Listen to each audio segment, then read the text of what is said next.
राम राम हरे हरे। ओम नमो भगवते वासुदेवाय। ओम नमो भगवते वासुदेवाय। ओम नमो भगवते वासुदेवाय। We are reading from Srimad Bhagavad Gita, chapter 11, text number 13. Tatraigastham jagatkrishnan prabhivaktam anekadha apashyadeva devasya sharire bandavasthada. Translation and purport by Srila Prabhupada. Translation. At that time, Arjuna could see in the universal form of the Lord the unlimited expansions of the universe, situated in one place, although divided into many, many thousands. So, we're reading this chapter, the universal form, and here Lord is showing Arjuna the universal form. Tatregastham Jagat Krishnam. Tatrega. So this is very significant word Prabhupada says here in the purport that Tatra Eka indicates that both Arjuna and Krishna were sitting on the chariot, and then Arjuna saw the universal form. What he saw? He saw Jagat Krishnam, the entire universe, complete universe in that one place. Prabhivaktam Anekada. So this universe, which is divided into many, many thousands, Anekada, Vivaktam. But apashyad, Arjuna could see in there only in a Devasya Sharire, in the body of the Supreme Lord, in the universal form of the Lord. So he's seeing now the universal form. So here Prabhupada explains that when Arjuna was seeing this universal form of Krishna, others on the battlefield could not see this form because Krishna gave the vision only to Arjuna. So this is an important point here. That there's so many thousands and thousands of people were there, but only Arjuna could see that because he was given a special blessings. He was given that vision. Others did not get. So sometimes it happens that the others get something extraordinary, some special blessings, and we don't get. Then there's naturally in a conditioned state, the enviousness arises in the heart. Right. So one should be very, very careful. Enviousness is not only uh, for the materialistic people, but it can happen even when somebody is practicing devotional service, and then some special blessings comes, special advantages comes, and then if we are not careful, then one might become envious to other devotees. Though we are also devotees, we are also chanting, we are also practicing, but we should be careful unless we are, free from all that. Then it's a big hurdle. All this vices, enviousness, matsartha. So Sridhar Swami gives the definition of what is this enviousness. Says par utkarsh asahanam, when one cannot uh, tolerate or one cannot accept par utkarsh, others' happiness, others' advantageous position. That is enviousness. So enviousness is basically a resentful awareness of others' advantageous position with a combined desire of possessing the same advantageous position. Why only he or she? Why not me? Right. So this is the nature of enviousness. And this is one of the root cause of us being here in this material world. Dvesha, this enviousness. When we are not able to accept others' position, others' supremacy, others' advantageous position like that, then this enviousness comes. Right. So this is a big hurdle. Non-envy, it is a must-have quality for any spiritual seeker. If there is a tinge of enviousness in the heart, then it's a big block on our spiritual progress. And the nature of this enviousness is it covers their intelligence. Person becomes blinded by intelligence. He loses the discrimination what is right and what is wrong. We have the examples in the Bhagavatam.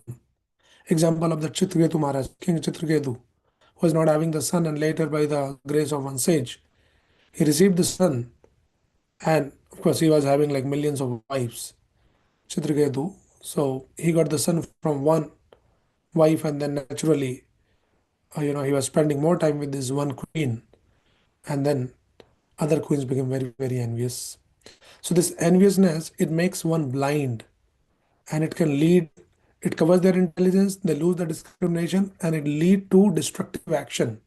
So in that story of Chitraketu Maharaj, we see that how all these other wives, they conspired against this one wife who was very dear to king and becoming, very close to the king. So they all conspired against, and they poisoned the newly born baby. See how the person can lose the discrimination, and then it leads to destructive actions. So this is the nature of envy, right? So this envy, it has been explained as envy is nothing but it's an indirect appreciation of others' qualities. How it is indirect appreciation? Like when we appreciate directly someone, say, "Oh wow, this person has so much quality," or such and such things, and like that you can appreciate. And what is the indirect appreciation? Indirect appreciation is like direct appreciation. We say he's so good, and indirect appreciation is why he's so good. We are not accepting, but somewhere that appreciation is there, but we don't want to accept that. That is enviousness. It's a indirect appreciation why he's so good. But interestingly, we should understand this, that envying someone is nothing but envying the Supreme Lord. Why envying Supreme Lord? Because the Lord has sanctioned something for someone, and by the grace of the Lord, by the sanction of the Lord, only one can have whatever they have. But if we are not ready to accept their advantageous position, then basically we are questioning, we are challenging God's sanction, that why this person has so much, why not me? So this envying someone is envying the Supreme Lord. And then when somebody is enviousness, we call it envy, envy. It also can be said in different way. Envy, no vacancy, right? So envious person has no vacancy in the spiritual abode. There's no place for envious people there, right? It is said in the scripture says that spiritual wisdom, spiritual progression, spiritual achievements are not for envious people.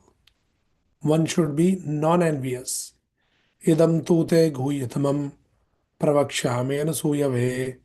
Krishna says to Arjuna in the ninth chapter of Bhagavad Gita that, Arjuna, I am just imparting this most confidential knowledge to you. Why? Because you are anasuyave. You are free from all the enviousness in the heart. In the Bhagavatam, in the very beginning of the Bhagavatam, the invocation of Bhagavatam, in the very second verse of the Bhagavatam, which says, Dharma projita tavatro parmo nirmasaranam satam vedyam vastamatra vastu shibadam taptrayonamolinam.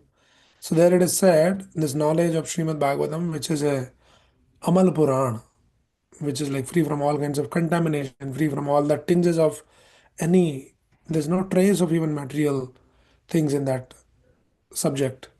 So this knowledge can be understood only by Nirmasaranam Satam, devotees, those who are Nirmasara. Nirmasara means those who are free from all kinds of enviousness in the heart. So if there is a tinge of enviousness is there in the heart, that why other person has more than me and I'm not accepting, or I'm not happy about that, or I'm not even neutral, but rather I'm just kind of uh, upset or sad, that why he, why not me? That is enviousness. then the door to the spiritual abode, door to the spiritual progression, door to the spiritual path is closed for envious people. On the contrary, when we are not envious, we are happy, others are happy, and ultimately, Lord Krishna is happy when we have the pure heart. So it is very, very important that devotee should be very, very watchful, very careful that what's going on in my heart. When I see somebody get something, somebody gets some appreciation, somebody achieves something, and people, uh, you know, clap for him. How do I feel about that? Do I feel uncomfortable? It means there is enviousness in my heart. This is a test for ourselves, and we need to work on that. We have to improve ourselves, right? So, how to come out from this enviousness? What is the way out? We understand that okay, yes, possibly there might be some enviousness in the heart, but I don't know like how to really get rid of it. So, there is a clue given in the Bhagavatam, many verses, but one of the verse says in the ninth canto, Purusho Ramacharitam Shravanairupadharayan Anrasamasya Paro Rajan Karma Bandhar Vimuchyate. So it is said here, O King Parikshit, anyone who orally receives the narration concerning the characteristic of Lord Ramchandra's pastimes or Krishna's pastimes or any form of the Lord, Narasimha's pastime, Vamana's pastimes. So anyone who gives the oral reception, one who hears all these pastimes, will ultimately be freed from the disease of envy and thus be liberated from the bondage of fruitive activities. See, it is as simple as that. Just we have to observe ourselves in hearing the narrations in the pastimes of the Supreme Lord. Just by hearing the subject matter which is so pure, transcendental, one becomes free from the disease of envy in the heart. Prabhupada gives a very nice purport here. I'll just read, please pay attention. He says, here in this material world, everyone is envious of someone else. Even in religious life, it is sometimes found that if one devotee has advanced in his spiritual activities, other devotees are envious of him. Such envious devotees are not completely freed from the bondage of birth and death. As long as one is not completely free from the cause of birth and death, one cannot enter the Sanatana Dham or the eternal pastimes of the Lord. One becomes envious because of being influenced by the designation of the body. But the liberated devotees has nothing to do with the body and therefore is completely on the transcendental platform. A devotee is never envious of anyone. A devotee is never envious of anyone, even his enemy, because the devotee knows that the Lord is his supreme protector. He thinks, what harm can the so called enemy do? Thus, a devotee is confident about his protection. The Lord says, Ye yatha mam prapadyante tam sataiva bhajamyaham. According to the proportion of one's surrender unto me, I respond accordingly. A devotee must therefore be completely free from envy, especially of other devotees. To envy other devotees is a great offense, a Vaishnava aparadh. A devotee who constantly engages in hearing and chanting, Shravan Kirtan, is certainly free from the disease of envy and thus he becomes eligible to go back home, back to Godhead. So, this is the solution. Just by hearing, giving the oral reception to Krishna's pastimes, one becomes free from this enviousness. So, this is one of the point here that Prabhupada is saying that Arjuna got that special vision, others did not. So, in the same way, when we are in the community of devotees, trying to practice, trying to render some service, some devotees are given some facilities, some opportunities, and others may not get some time. One should not become envious. We just can pray to the Lord. And also, we should remember one thing always, that if we don't get something which we may desire, but still, despite our desire, despite our attempts and efforts, we don't get something and others get, then we should always remember and remind ourselves that I did not get this because maybe I don't deserve this now at this point, or maybe Lord has something higher or some other plan for me. When we have this consciousness, we'll never become envious. We don't deserve. When we become qualified, Lord can give. So Lord knows better when to give, what to give, whom to give. So we should have faith that nothing moves without the sanction of the Lord in this world. So if something is not coming to me, it means I don't deserve it yet. Maybe I need to just become more mature to handle that, and it will come. So that's one point. Another point Prabhupada writes here in the purport, he says, as we learn from the Vedic scriptures, there are many universes and many planets. Some of them are made of earth, some are made of gold, some are made of jewels, some are very great, some are not so great, etc. So see here, there is a description in the scriptures. In the Bhagavatam also we find the description of other planets, some heavenly planets, some other different planets, and different inhabitants on those planets, and their lifestyle, their lifespan, their power, their standard of living, their comforts, etc. So much of details are given in the scriptures. So we see our understanding of this universe, especially these modern scientists, they're trying to explore what is this the universe is all about, and they're trying hard and they have understood to some extent. But when we read the scriptures, then we understand that we are just a small speck in the entire creation. We're not yet started, it's not the beginning to start to understand the vastness of uh, this creation. The universe where we live is a part of Ek Pad Vibhuti. There is another three Pad Vibhuti. So basically, Ek Pad Vibhuti means one fourth of the creation, the entire creation of the Lord. The one fourth of the creation is this creation, which consists of innumerable universes. In those universes, there's innumerable galaxies and innumerable planetary systems.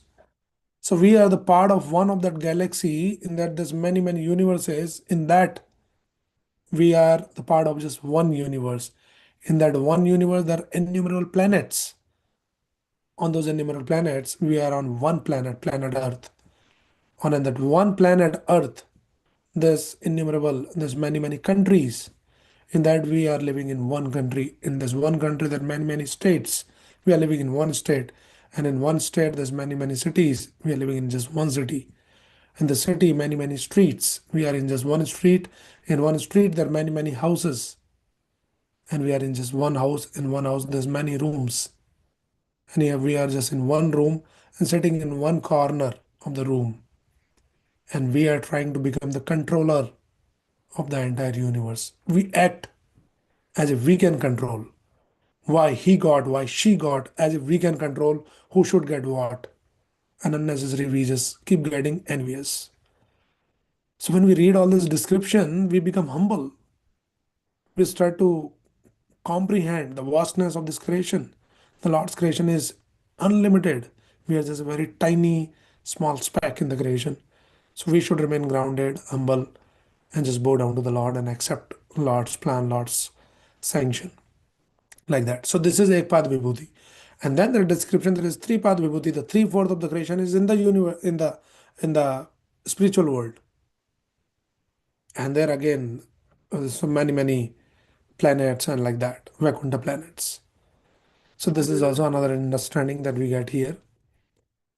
And one more thing that Prabhupada writes here in this purport is, sitting on his chariot, Arjuna could see all these universes, but no one could understand what was going on between Arjun and Krishna.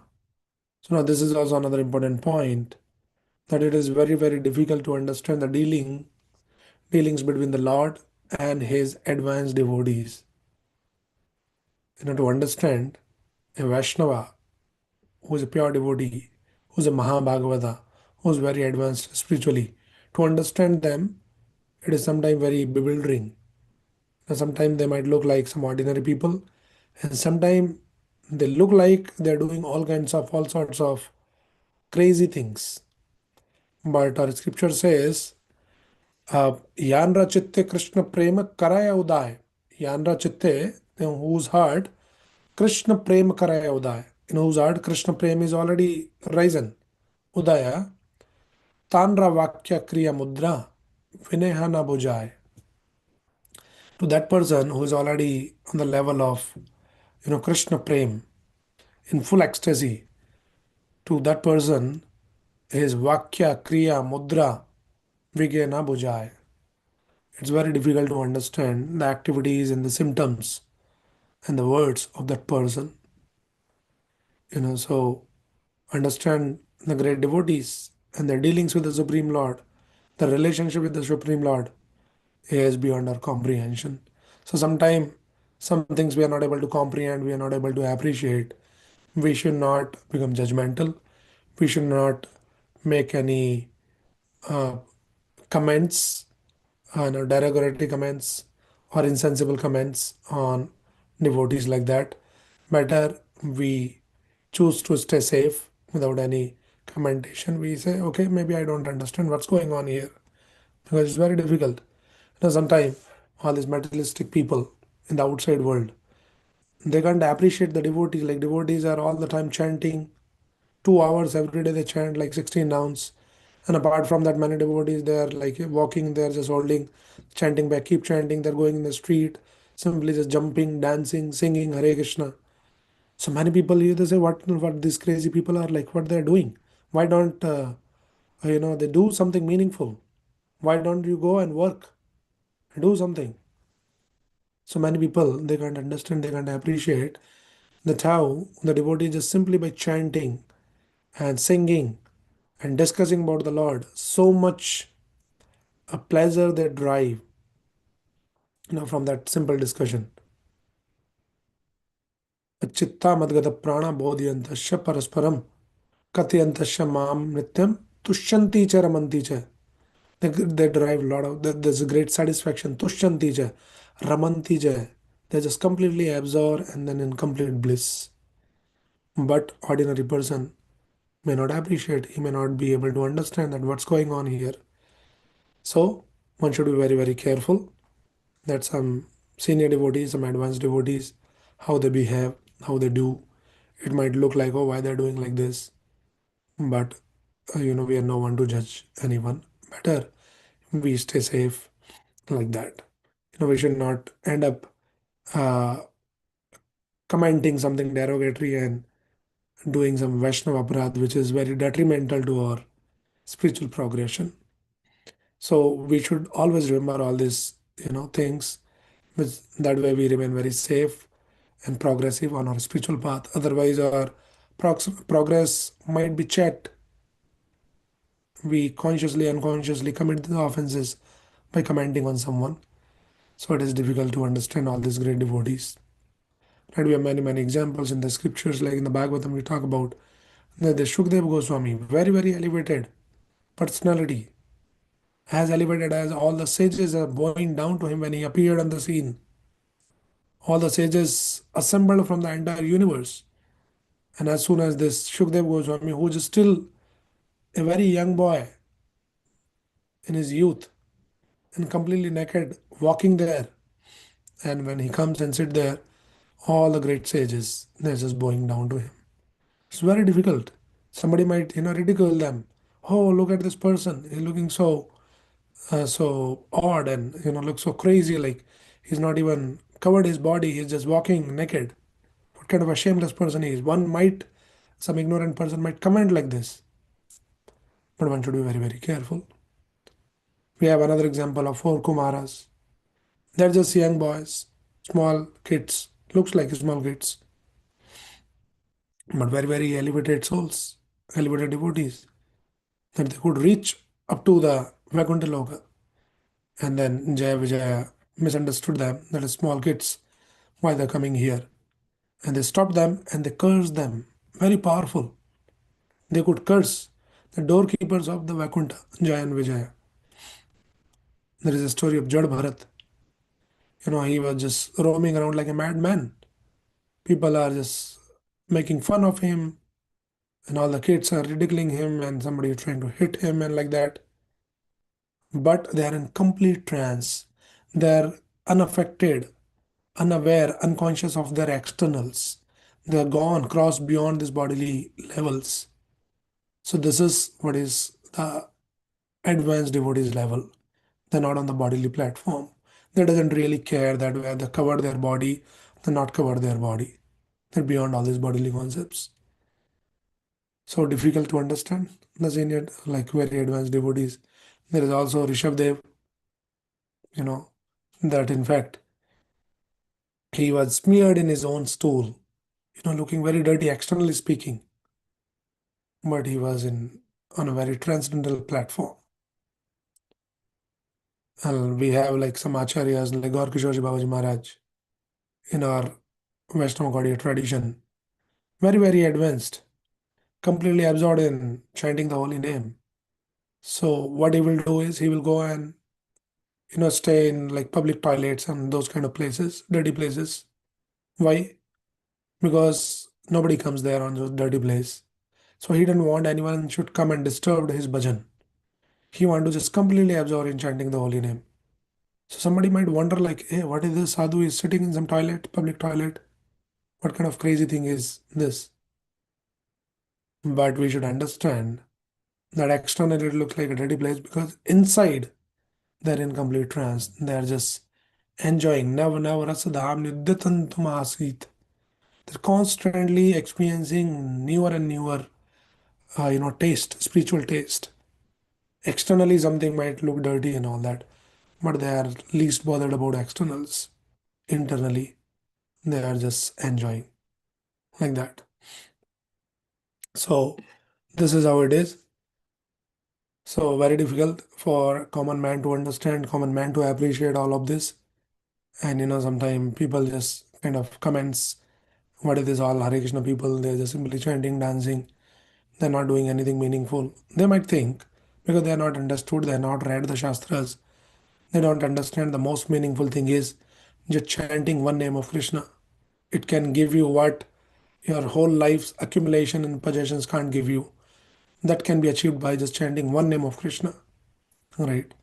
And what it can give you Krishna Prem. It can give you the real experience of the true happiness. Anandambudhi Vardhanam Pratipadam Purnamrata. You can relish the pleasure at every step, more, newer and newer. Right? You see, in this material world, everybody is trying to be happy. Everybody wants to enjoy, but they cannot be happy. Prabhupada explains one cannot be happy in this material world. One who is devoid of Krishna consciousness, God consciousness, can never be happy because, and Prabhupada is not just making the comment, the Shastra says this, because the person who is not God conscious and trying to enjoy the material resources, the resources from the nature, he is a thief. So thief can never be happy. He may steal and he can enjoy, but punishment is awaiting. So this material happiness is like that. We work hard, we get something and we try to enjoy, we enjoy.